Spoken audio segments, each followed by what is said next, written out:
Bismillahirrahmanirrahim. Alhamdulillahirabbil alamin wassalatu wassalamu ala asrofil anbiya'i wal mursalin sayyidina Muhammadin wa ala alihi wa sahbihi ajmain. Amma ba'd. Assalamualaikum warahmatullahi wabarakatuh. Alhamdulillah, sama-sama kita panjatkan syukur kehadirat Allah Subhanahu wa taala karena telah memberi kita nikmat iman, nikmat Islam, nikmat kesehatan. Pada pagi ini alhamdulillah kita boleh bertemu lagi, yaitu mengenai dengan kelas mengaji hakikat ilmu tauhid. Mengaji hakikat ilmu tauhid, yaitu tauhid Islam. Jadi tauhid Islam ini yang pertama mengesahkan kita Islam ini adalah mengucap, berikrar, mengaku dan bersaksi bahawa tiada Tuhan selain Allah dan bahawa Muhammad itu adalah Rasul Allah. Asyhadu an la ilaha illallah wa asyhadu anna Muhammadar Rasulullah. Maksudnya aku bersaksi bahawa tiada Tuhan selain Allah dan aku bersaksi bahawa Muhammad itu adalah utusan Allah. Jadi inilah Islam ini adalah agama, yaitu jalan selamat kembali kepada Allah. Siapa yang mengucap dua kalimat syahadat dan memahami hakikatnya syahadat, insya Allah. Kemudian Islam ini bila dia sudah memahami hakikat syahadat, maka dia boleh melihat Allah terang dan nyata. Ini yang kita kaji. Tetapi kalau setakat mengucap, mengaku, berikrar dua kalimat syahadat tersebut, itu baru akuan. Maka dia belum dapat sampai kepada hakikatnya ilmu tauhid ataupun ilmu dua kalimat syahadat tadi itu. Maka dia tetap tidak dapat melihat Allah secara terang dan nyata. Cuma dia mengakui dan yakin bahawa tiada Tuhan selain Allah dan Muhammad itu adalah utusan Allah. Itu pengakuan, ikrar ataupun ucapan. Bila kita mau melihat Allah dan Rasul itu secara terang dan nyata, maka kita belajarlah mengaji sedalam-dalamnya sampai kepada kemuncaknya ilmu tauhid, sampai kepada hakikatnya ilmu tauhid, insya-Allah. Karena Allah itu maha mengetahui dan maha bijaksana. Kalau kita ada keraguan, maka kita rujuk kepada surah Al-Hadid ayat 3. Bolehkah kita melihat Allah itu? Maka dalam surah Al-Hadid ayat 3 Allah berfirman, Bismillahirrahmanirrahim. Wal awwalu wal akhiru wal zahiru wal batinu wa huwa bikulli syai'in alim. Kata Allah, aku awal, aku akhir, aku zahir, aku batin, dan aku maha mengetahui segala sesuatu.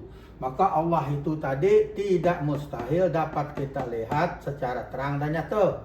Ini kita harus yakin di sini karena itu ayat Al-Quran. Dan Allah lagi juga ada juga berfirman, bila kamu menyembahku seolah-olah kamu melihat aku. Bila kamu tidak melihat aku tetap melihat kamu. Maka di situ juga ya ada rahsianya dalam dua kalimat syahadat.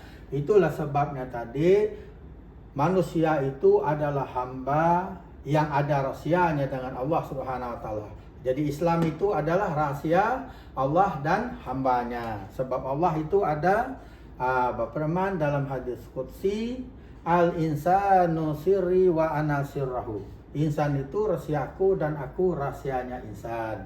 Jadi kemudian kita apakah betulkah Islam ini adalah rahasia manusia sama Tuhannya? Oke, sekarang kita turun kepada kewajiban orang Islam itu bila sudah mengucap dua kalimat syahadat, dia Islam, menentukannya Islam itu dia hendaklah wajib menunaikan solat 5 waktu sehari semalam, yaitu Isya, Subuh, Luhur, Asar dan Maghrib. Jadi sini kita cari bukti dia. Apa buktinya bahwa Islam itu rahsia kita dengan Allah Subhanahu wa taala? Okey. Isya, 2 kaki 2 tangan kita ciptakan Allah. Subuh, 2 kemeluan kita depan dan belakang ciptakan Allah. Luhur, bentuk badan kita 4 bersegi. Asal, 2 mata 2 telinga kita ciptakan Allah sebab 4 rakaat. Maghrib, 2 lubang hidung, mulut 1 ciptakan Allah. Maka itulah sebabnya tadi Allah ciptakan Islam itu dan lengkap dengan waktunya yang berbeza-beza rakaatnya. Maka di sini kita harus paham, bukan berartinya Isya itu lain Tuhannya, subuh itu lain Tuhannya. Kena 2 rakaat kita salat, kenapa 4? Kalau 4 semua, kalau 2 semua, kalau 3 semua. Kenapa maghrib dan subuh itu berbeza dengan Isya, luhur, asal? Maghrib 3, subuh 2. Bukan berarti Tuhan itu berbeza di waktunya yang kita sembah. Maka inilah satu rahsianya pada diri manusia Islam, orang Islam yang beriman itu. Maka kita ambil lagi dalilnya kepada sabda Rasulullah SAW dalam hadisnya.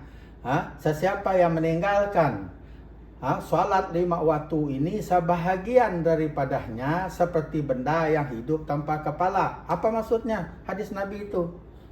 Jadi ini kita harus kaji hakikat dia hadis tersebut. Bukan setakat kita paham baca hadisnya, bukan setakat kita mahir dalam tafsiran terjemahannya maksud hadis tersebut. Bukan setakat itu. Kita mesti kaji sampai kepada hakikatnya. Maksudnya hakikatnya sabda Rasulullah SAW itu, orang Islam yang meninggalkan sebagian daripada salat 5 waktu sehari semalam itu seperti benda yang hidup tanpa kepala. Maksudnya orang yang meninggalkan contohnya sembahyang asal dan maghrib. Asal dan maghrib. Asal itu 2 mata 2 telinga, di kepala juga. Maghrib itu 2 lubang hidung, mulut 1, di kepala juga. Maka inilah siapa yang meninggalkan sebagian salat di waktu ini, dimaksudnya meninggalkan sembahyang asal dan maghrib, maka seperti benda hidup tanpa kepala, dilihat Allah Subhanahu wa taala. Ini maksudnya tadi. Jadi sebabnya tadi, siapa yang meninggalkan salat 5 waktu sehari semalam, maka semua amal-amal ibadatnya lain itu tidak dikira oleh Allah Subhanahu wa taala. Maksudnya itu tidak diterima karena dia itu termasuk orang yang lalai dalam salatnya. Seperti mana firman Allah SWT dalam surah Al-Maun, itu tadi, siapa yang celakalah bagi orang yang lalai dalam salatnya. Fawailul lil musallin. Itu yang kita harus pahamkan. Kemudian itu, apakah buktinya? Islam itu adalah agama yang terbaik, agama yang betul-betul diridai oleh Allah Subhanahu wa taala. Kita buka Al-Qur'an surah Ali Imran ayat 19. Ini Bismillahirrahmanirrahim. Inna dina indallahil Islam. Sesungguhnya agama yang diridai di sisi Allah hanyalah Islam. Kita rujuk kepada Quran surah Ali Imran ayat 19. Maka kita peringkat pertama ini kita kaji hakikatnya itu Islam. Karena Allah turunkan kepada Nabi kita Muhammad SAW melalui Jibril, pertama Islam, kedua iman, dan ketiga ihsan.